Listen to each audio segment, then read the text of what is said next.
Vale, yo soy Belén y ella es Atala. Y junto con Rebeca Pardo somos miembros del grupo de investigación ACFEM de análisis de conducta y feminismo y queremos traer esta propuesta conductual y feminista para el abordaje y operativización de la carga mental. Es decir, queremos hacer visible lo invisible. Vale. Antes queremos aclarar que, por lo corta que es esta ponencia, nos vamos a centrar en la carga mental, concretamente en lo que son el trabajo doméstico, es decir, las tareas del hogar y las tareas de cuidado. Pero no podemos dejar de lado que la carga mental va a seguir estando también en el empleo, en las amistades y en las familias.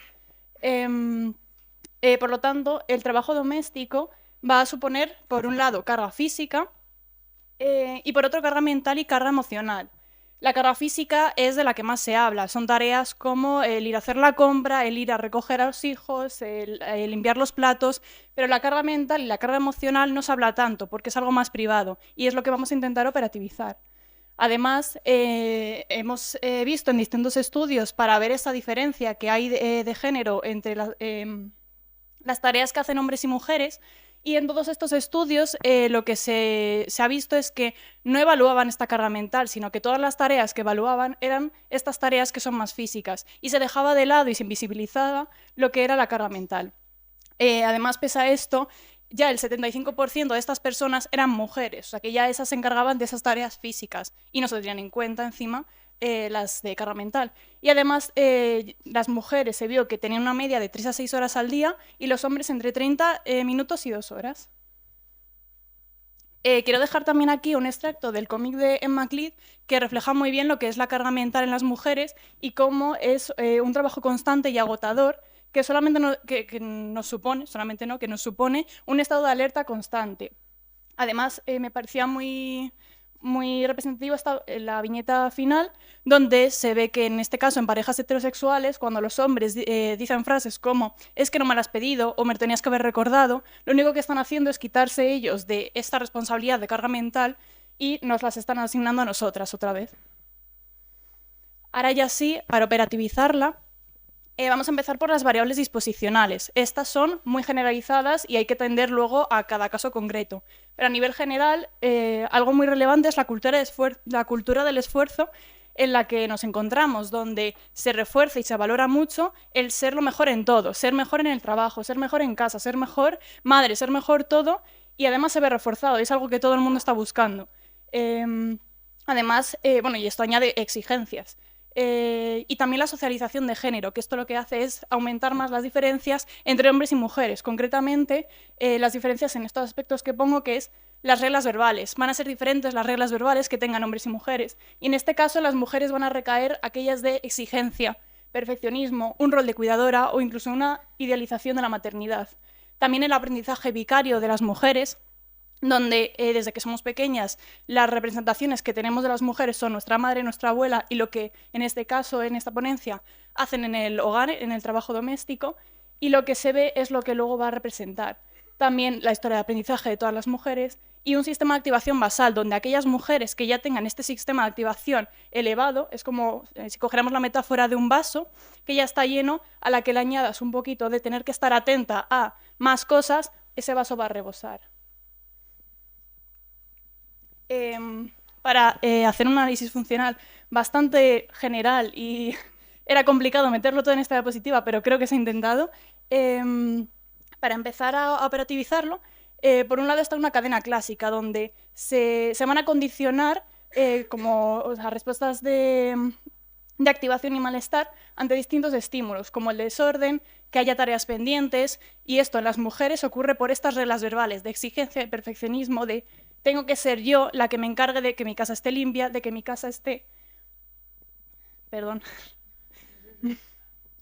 Y esto supone una respuesta de activación, que a su vez va a hacer que se discrimine que ante el hecho de que haya tareas pendientes o que aparezca un pensamiento, si estoy en el metro y recuerdo que tengo que tener tal reunión, o el ver un estímulo, el ver algo en la nevera vacío, por ejemplo, si voy a coger el ejemplo de el tener que hacer la lista de la compra y preparar el menú, no es algo que se haga en un momento puntual, es algo que es en todo el momento estoy en alerta constante a tengo que estar planificando el menú y tengo que estar atenta a todo lo que falte para el momento en el que se haga la compra que sea más efectivo.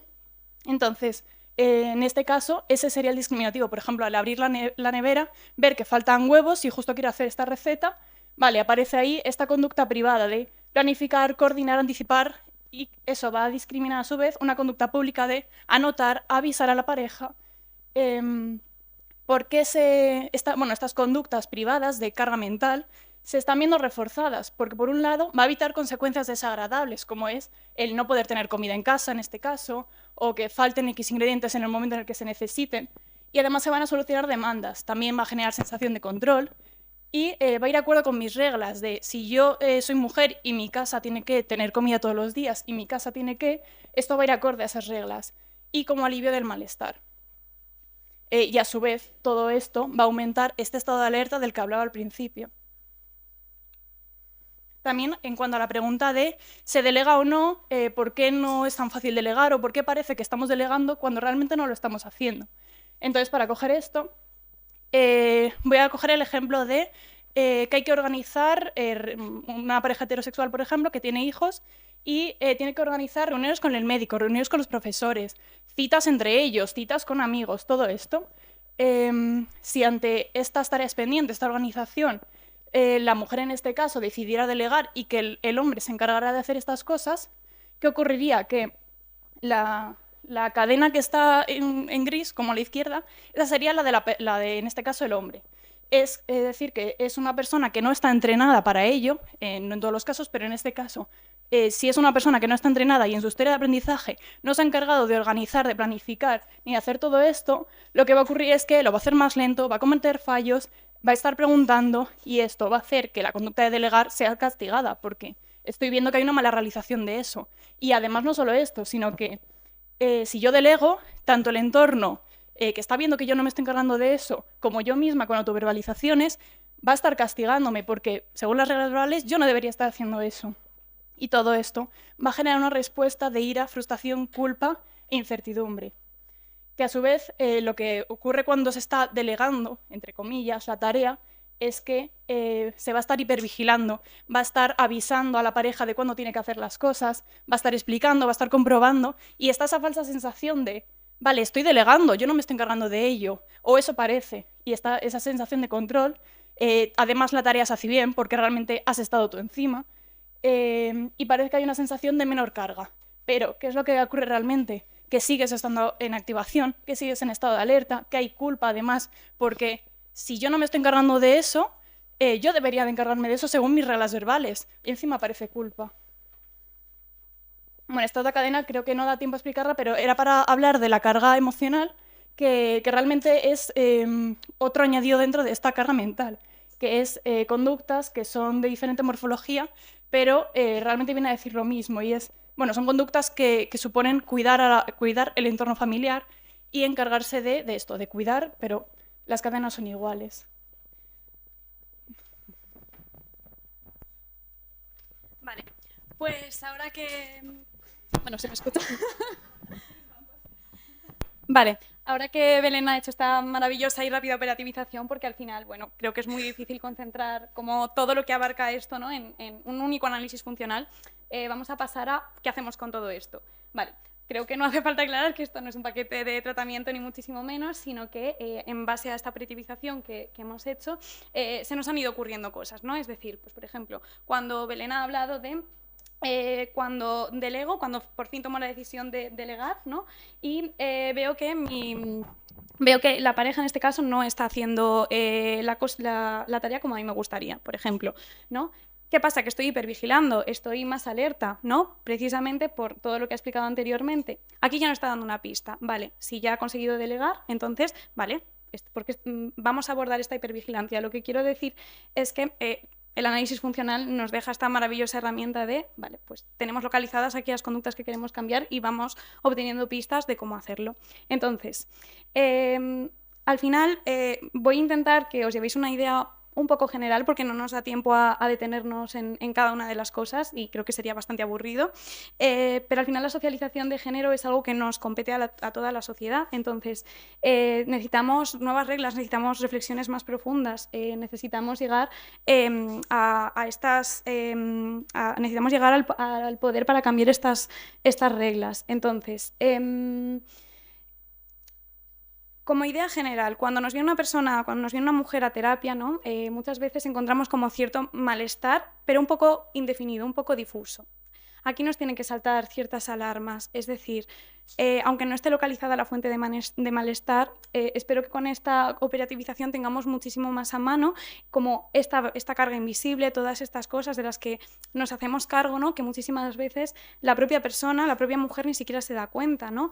Con, por ejemplo, verbalizaciones del tipo, bueno, pero es que a mí no me cuesta nada, o lleva siendo siempre así, ¿no? O incluso, es que me hace sentir bien ver que llego a todo esto, ¿no? Entonces, un elemento fundamental que consideramos fundamental en la intervención no deja de ser aumentar la conciencia del contexto patriarcal, y esto lo vamos haciendo pues, progresivamente a través de la devolución del análisis funcional que vamos trayendo a sesión continuamente, ¿no? Y lo más importante, que aumentar la conciencia de este contexto patriarcal lo hagamos desde una perspectiva de género, identificando, pues, por ejemplo, como ha dicho al principio Belén, que el trabajo doméstico también es trabajo, ¿no? Y empezando a condicionar de forma apetitiva pues, el realizar otras actividades. Y esto creemos que es fundamental en la intervención porque muchas veces lo que ocurre, y de nuevo estoy generalizando porque creo que es muy difícil como aportar una intervención única que nos vaya a dar la llave de todo esto, pero si una mujer está continuamente realizando las mismas tareas, inmersa en esta rutina, no tiene acceso a cosas diferentes, ¿no? Entonces, esto que decimos mucho a las psicólogas, ¿no? De, venga, actividades gratificantes, que a veces cae un poco como en cliché, en el olvido, es que es fundamental, porque si la persona no tiene contacto a unas contingencias diferentes, es muy difícil que realmente sea valioso cambiar, ¿no? Entonces, todo esto está muchísimo mejor explicado aquí, pero no nos da tiempo a detenernos en todo.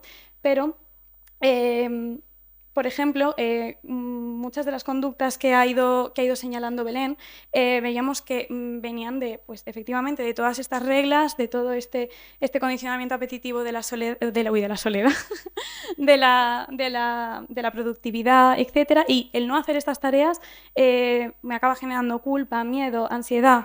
Vale, entonces, ¿qué hacemos con todo esto? Necesitamos construir algo más allá de cuidar, algo más allá de la identidad que hemos construido como mujeres, ¿no? Se nos enseña a cuidar, se nos enseña a encargarnos de todo. Entonces, recuperando lo que he dicho anteriormente con respecto a la importancia de que entre en contacto con otras contingencias, que entre en contacto con otros contextos, es precisamente esto, el que juntas podamos trazar ¿qué quiero ser yo? ¿Quién quiero ser yo además de una persona que cuida, además de una persona que llega a todo, que está pendiente de todo, de que se encarga de que no falte nada? Y antes ha señalado Belén, esto va más allá de la pareja. Por ejemplo, el estar pendiente de comprar el regalo de mi amiga Pepita, el estar pendiente de organizar las vacaciones con mis amigas. O sea, la carga mental al final está en todos sitios. Vale, y esto, evidentemente, por todo lo que hemos explicado, claro que es muy reforzante, pero y además de esto, ¿quién quiero ser yo? ¿No? ¿Qué más quiero? ¿A qué otras cosas quiero llegar? Y esto es imposible que se dé, es imposible que construyamos esta identidad si no entramos en contacto con algo más allá de la rutina, de los cuidados, etc. Esto creo que también es bastante importante, es decir, si esto se está dando en el contexto externo, cabe pensar que también se va a dar dentro de la propia terapia, ¿no? El miedo a no llegar, el miedo a no hacerlo lo suficientemente bien. Entonces, nada, simplemente consideramos que es importante estar alerta a esto. Aumentar las conductas alternativas, vale.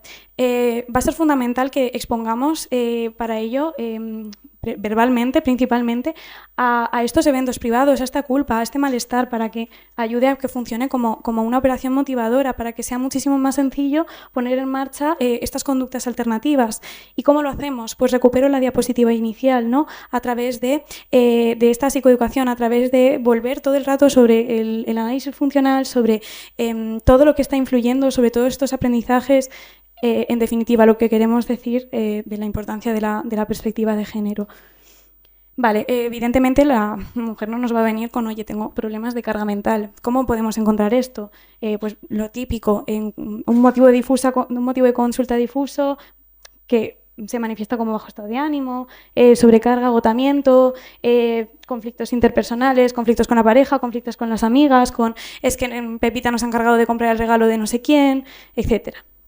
Vale. Para cerrar, queríamos traeros pues, memes que seguramente habréis visto en TikTok, en Instagram, ¿no?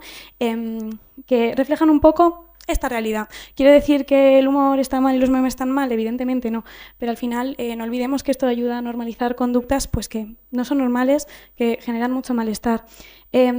Seguro que habéis visto estas u otras parecidas, pero también queríamos traeros pues, como la diferencia de las respuestas entre hombres y mujeres, ¿no?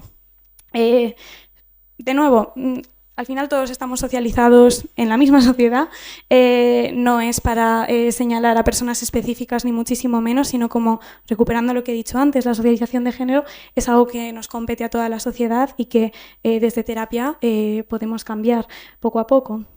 Entonces, vemos como respuestas de todo tipo, ¿no? Desde respuestas de no estoy para nada de acuerdo, yo hago X, pero también mujeres que es como, jaja, yo literal, pero no olvidemos que el humor ayuda a veces a normalizar y a perpetuar ciertas desigualdades. Entonces, bueno, pues una terapia con perspectiva de género contribuye a la educación en la sociedad. O sea, ya no sé ni leer, perdonadme.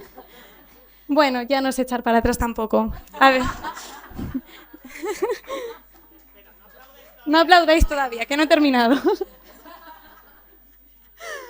Bueno, leo la frase bien, ¿vale?